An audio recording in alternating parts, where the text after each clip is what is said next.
Welcome back to 831 Golf. Today we have an interview with Derrick. Derrick, Yep. it's a pleasure having you. Always, man. He played lights out today. Try to.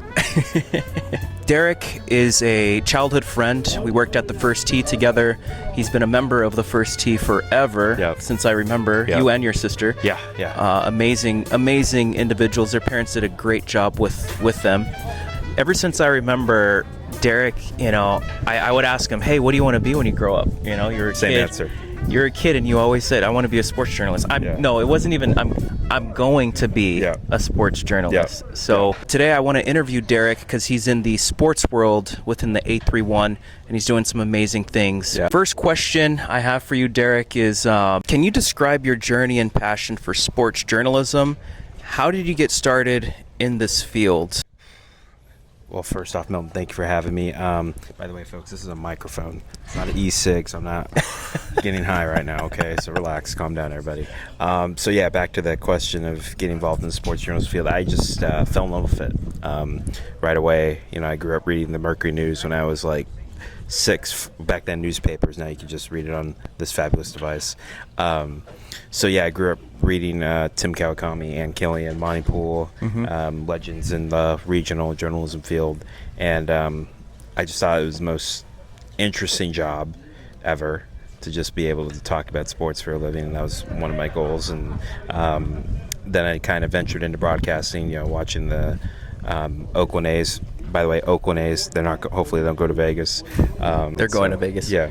Please stay in Oakland. But felt really cool to just see all these radio broadcasters, Bill King, Ken Korak, the late great Ray Fosse, and then obviously Niners, Joe Starkey, Sharks, Randy Hahn, Dan Rujanowski, Giants, John Miller, Dwayne Kuiper, Dave Fleming. So I just grew up watching sports from a young age, and I'm like, I got to go attempt this. And I had no backup plan. Still don't have a backup plan.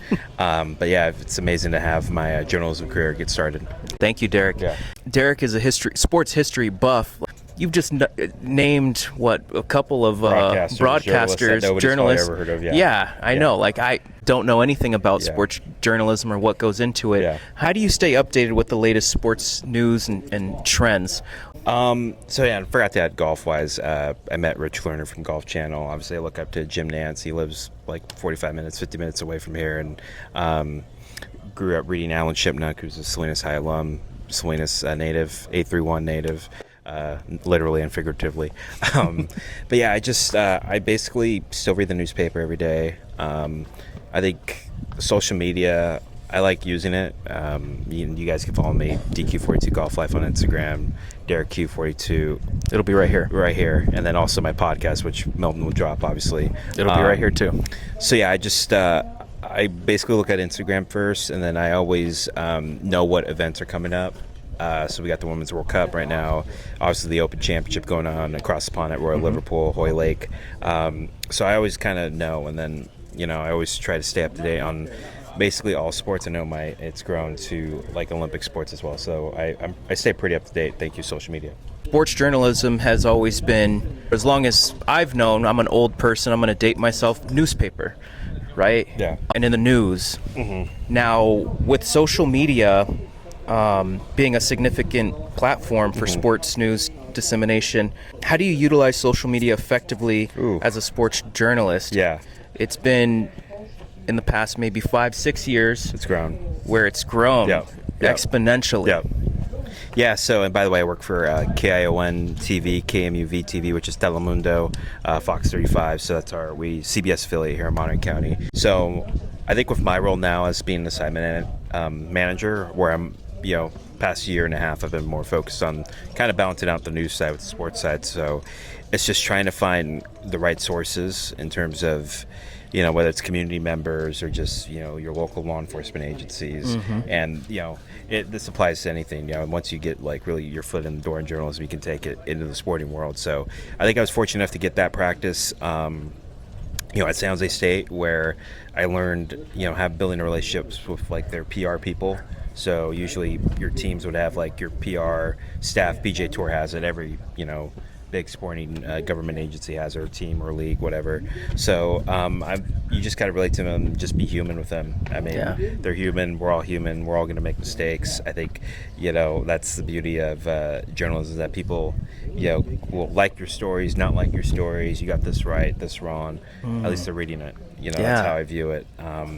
So I think that's always been helpful, and you always try to, build your credibility up, I guess you'd say, and just build your relationships. I mean, it just starts with the relationship process, because it's all about who you know in any walk of life, whether it's education or journalism too. It's all about who you know. I'm going to do rapid fire in this section. Yeah. This is going to be quick, okay? Well, I tend to talk a lot, so you're going to get like fast forward. So, all right. Yeah. Ready? Yeah. How do you handle negative criticism?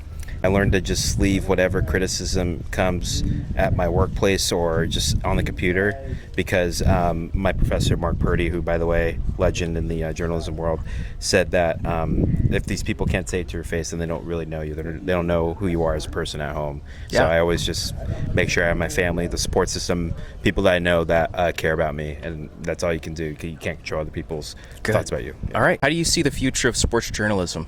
Digital, unfortunately. I hope there's a balance, but I mean, I think it's just becoming more of a conglomerate in terms of networks and stuff. But the positive is we have YouTube, so people can start up their YouTube base, which can be a good or bad thing, but you're seeing a lot of smaller companies come out. Yeah. Can you share some advice for aspiring sports journalists?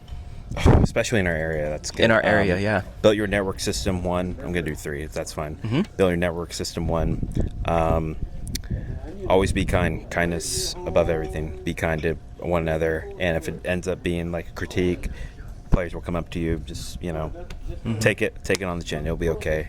And then number 3 is just enjoy each moment, because this career, it could be a toll on you mentally and physically, but also just make sure that you enjoy the moment and you have fun at each event, because it could be taken away like that, and that goes for anything in life, really. So last question for you, Derrick. What has been your most memorable sports related experience as a journalist? Having an internship at the U.S. Open, the first tee program at Pebble Beach in my backyard, that meant a lot to me, just because I grew up 45 minutes away. So growing up there, and that was like going to Yankee Stadium for me. And that's our cathedral. There's 3 places that every golfer wants to win at: Pebble, St. Andrews, and Augusta National. And the fact that we live like literally a 30-minute drive. 40 minutes. Yeah, it's a blessing, and it's one of the greatest experiences, just being able to do that, and just makes you think of your family that helped you get there, the people that helped you get there, and you're one of them. Thank you, Derrick. I appreciate you for coming out. And I'm looking forward to being on your podcast soon. Yeah. Chronicles from the Upper Deck, available on all podcasting platforms. Awesome. Well, guys, please like, follow, subscribe.